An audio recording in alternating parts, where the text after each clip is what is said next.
Good morning, children. Sairam. Today we'll have the revision of this poem, that is poem number 14, Amma, by Tabish Khair. Let's have the value points of this poem. This poem is a very simple poem about a child and his grandmother. Basically, it is a tribute to his grandmother.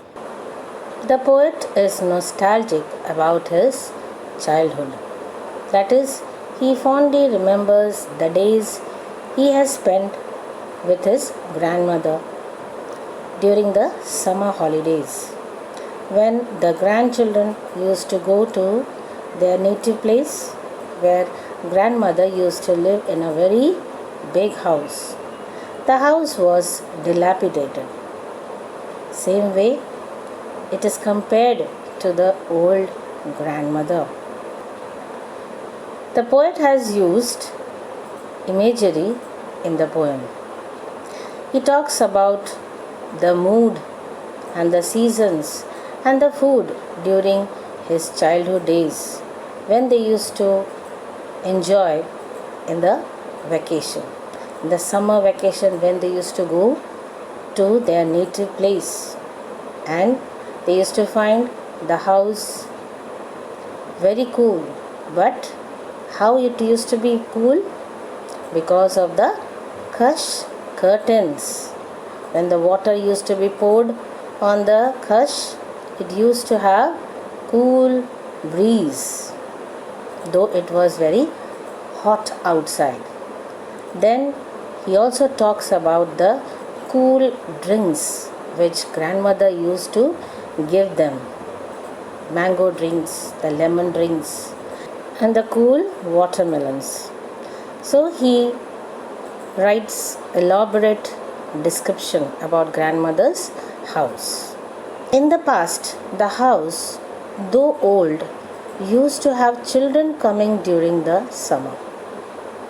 So here the poet talks about the bygone days when they used to go to the native place.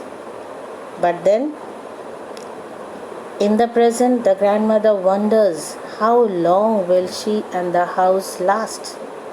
Here he talks about grandmother, how she is wondering how long will all these last, how long will this house last, or how long she will be living, or how long the children will be coming to her. So when they stop coming, it will collapse. So you find the grandmother was very well liked by the poet, and her presence can be felt in the house long after she is no more. I have explained in detail the whole poem in the previous videos. Please go through the video. Here I have only the first stanza of the poem. Down the stairs of this house where plaster flakes and falls, through the intimate emptiness of its rooms and hall, I hear your slow footsteps, grandmother, echo or pause. So here, what do we find? There is no rhyme scheme. The poet has not used any rhyme scheme and no rhyming words. So it's a blank verse. Okay, so you know that how beautifully the poet is talking about the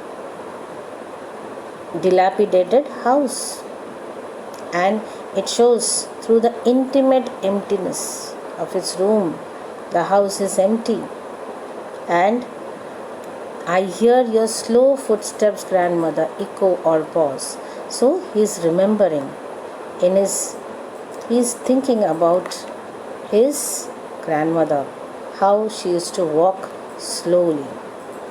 As we have seen, it is a free verse, that is no rhyme scheme and no rhyming words. Now let's see the literary devices, that is figures of speech. Down the stairs of this house where plaster flakes and falls, So what do you find? Here the sound of F, and here also F is repeated. So what is it? Alliteration, sound of F repeated. And here imagery of sound is used, that is footsteps, right? Next we have the imagery of taste and sight. The imagery of taste is the cool drinks of mango and lemon and the cool watermelons. Yes, imagery of sight, the hush curtains.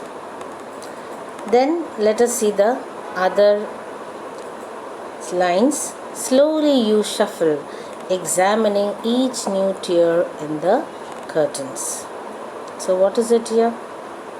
Here also we find the sound of S is repeated. So it is alliteration. Sound of S repeated. Then next line, provides a respite from sun, curtails the need for shade. Here again we find S is repeated. Sound of S is repeated. So alliteration. Next, slowly on arthritic joints you move from room to room. Here, what is it? The word room is repeated. So what will it be? Yes, it is a repetition. The word room is repeated. Next we have, nothing has changed. Grandmother, no, not yet. So what is it? It's tautology. As nothing, no, not yet means the same. Though your collected steps never turn the corner into you. What is it? Yeah? Alliteration. The sound of C. Here it is K. K sound is repeated. Collected corner. Imagery of smell and sight are used. How? The imagery of smell, that is the smell of the soap what she used to use. Yes, and the sight of the white sari what she used to wear. Now let us have the questions which were given to you as homework. First, let us start with the reference to context. One line is taken from the poem. Let us see. Though your collected steps never turn the corner into you, in a starched and white sari, the fragrance of soup around you. Here, first question is, explain. Collected steps never turn the corner into you. So what is it? Write the answers. Though her walking with effort will never make her visible practically, the poet can still feel her presence. So write these answers in the notebook. What can you infer about the person being talked about?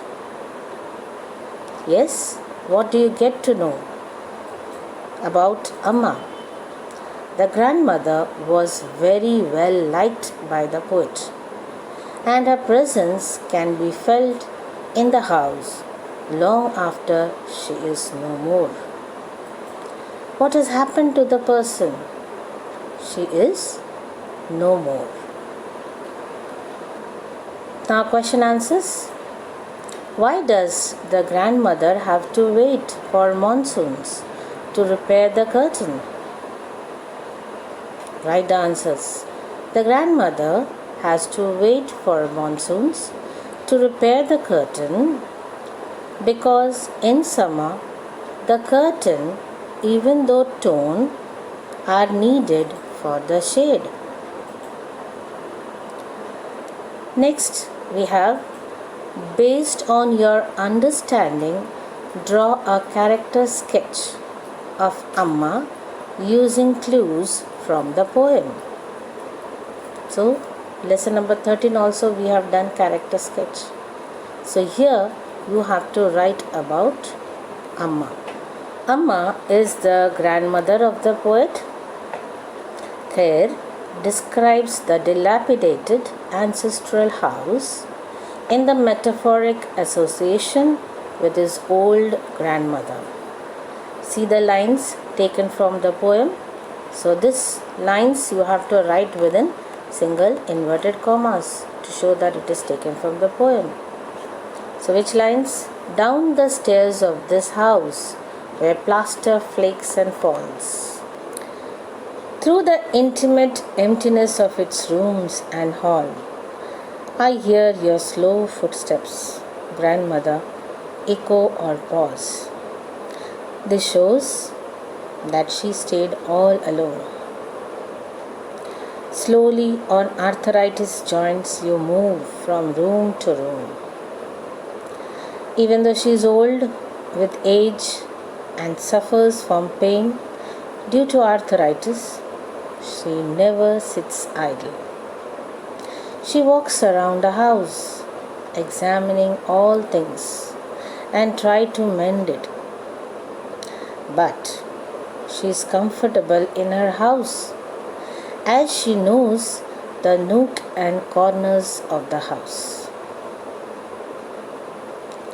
Marking the damage of the years, evaluating how soon the past will collapse or how long the present lasts. This shows as she has grown old, she wonders how long she and the house will last. The poet adds that she used to love her grandchildren as she used to feed them with cool drinks and fruits during the hot summers when they used to visit her. Now we have an activity. Pick out the expressions from the poem that convey the aging of the grandmother and the house.